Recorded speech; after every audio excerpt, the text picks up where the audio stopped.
Hello दोस्तों, स्वागत है आपका हमारे यूट्यूब चैनल में उत्तराखंड कंपटीशन हब।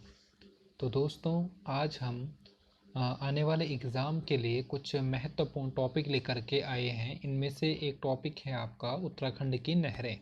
तो दोस्तों, उत्तराखंड की नहरों के संबंध में आज हम पढ़ेंगे।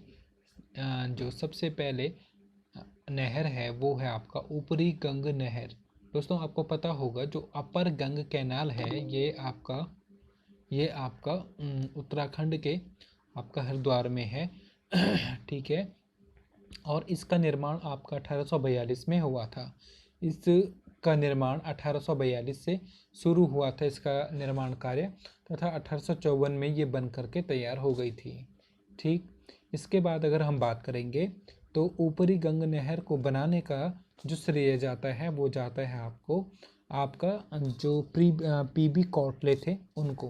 पीबी कौटले ने ऊपरी गंग नहर का निर्माण कार्य करवाना शुरू किया और 1854 में इसको बना करके तैयार किया। ठीक। इसके लिहाज से ये भी कहा जाता है कि जब ये नहर बन रही थी तो इसको बनाने के लिए इंजीनियरों की ज़रूरत पड़ रही थी। तो इसके लिए माना जाता है कि 1847 में एशिया का पहला इंजीनियरिंग कॉलेज खुला और उसके इंजीनियरों ने इसके ऊपर काम करा। ठीक है। तो यहाँ पर 2 पॉइंट इम्पोर्टेंट हो जाते हैं। एक आपका कि ऊपरी गंग नहर कब बनी, ठीक है ना। तो 1854 में बन करके तैयार हो गई थी। निर्माण कार्य कब से प्रारंभ हुआ, तो 1842 में हुआ। ठीक है। इसका कार्य संपन्न कराने में किसका महत्वपूर्ण योगदान है, तो पीबी कौटले का है। क्वेश्चन ऐसे भी बन जाता है कई बार कि जो पीबी कौटले हैं इनको अन्य किस नाम से जाना जाता है, तो इनको आधुनिक भारत का भगीरथ भी कहा जाता है। किनको? पीबी कौटले को। तो ये भी आपको इसमें ध्यान रखना है। अब आपको ये भी ध्यान रखना है कि जो आपका ऊपरी गंग नहर है ये कहाँ से कहाँ तक है, तो ये आपका हरिद्वार से लेकर के और कानपुर तक है। ठीक। इसके बाद अगला पॉइंट इसमें ये आता है कि आखिर क्यों क्यों ऊपरी गंग नहर बनाई गई थी, क्या कारण रहे होंगे। तो सीधी सी बात है, ऐसा कहा जाता है कि 1837-38 में संयुक्त प्रांत यानी कि उत्तर प्रदेश में एक बार क्या हुआ था कि भयंकर सूखा पड़ा था, अकाल पड़ा था, ऐसा कुछ कहा जाता है, जिससे कि जो फसलें थी वो भी सारी चौपट हो गई थी, पानी की कमी हो गई थी। ठीक है। तो इस चीज़ को ध्यान में रखते हुए पीबी कौटले ने सोचा कि हम ऐसी नहर बनाएंगे जो कि आपका पूरे संयुक्त प्रांत को पानी दे देगी, फसलें हरी भरी हो जाएंगी। ठीक। तो तब इसके उद्देश्य से गंगा यमुना का जो दोआब वाला क्षेत्र है यहाँ पर सिंचित करने के लिए ऊपरी गंग नहर का निर्माण करवाया गया। तो वैसे तो ऐसा कहा जाता है कि नहर आपका गंगा यमुना यानी कि दोआब के क्षेत्र में है, क्षेत्र तक फैली है, या ऐसा कह सकते हैं कि ये नहर आपका हरिद्वार से लेकर के और कानपुर तक है। ठीक है। फिर आपको एक चीज़ यहाँ पे ये भी ध्यान रखनी है, अगर आपसे कभी पूछा जाए कि ऊपरी गंग नहर की मुख्य नहर की लंबाई कितनी है, तो इसका आंसर होगा 340 किलोमीटर। ठीक है ना। ऊपरी गंग नहर की जो मुख्य नहर है उसकी लंबाई कितनी है, तो ये है कितनी, 340 किलोमीटर। ठीक है। और अगर इसके साथ में अगर इसकी अन्य जल धाराओं की भी बात की जाए तो आपको ध्यान रखना है कि इसकी अन्य जल धाराओं में आपको ये भी ध्यान रखना है कि इसकी टोटल तब तटवर्ती धाराओं की अगर हम लंबाई मांग पूछेंगे तो आंसर होगा 5,640 किलोमीटर, यानी कि 5,640 किलोमीटर इसकी टोटल लंबाई है। और अगर मुख्य नहर की बात करेंगे तो वो 340 किलोमीटर है। ठीक है।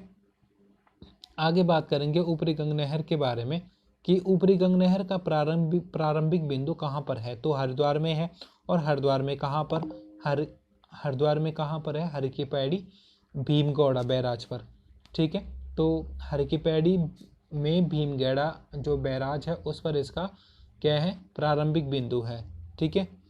और हरिद्वार के बाद ये नहर रुड़की के अंदर प्रवेश करती है, इसके साथ साथ आगे चल करके ये आपका उत्तर प्रदेश भी लास्ट है आपका कानपुर। ठीक। कानपुर तक ये नहर बनाई गई है। ठीक। इसके बाद कब बात करेंगे शारदा नहर की। शारदा नहर आपका कहाँ पर पड़ती है, ये नहर है आपका चंपावत में। और चंपावत में ऐसा माना जाता है कि इस नहर का निर्माण कार्य 1920 में प्रारंभ हुआ और 1928 में नहर बन करके तैयार हो गई। ठीक है। शारदा नहर को काली नहर या काली नदी पर बनाई गई नहर है ये, हम इसको ऐसा बोल सकते हैं कि ये नहर शारदा नदी पर भी है या काली नदी पर है। ठीक है।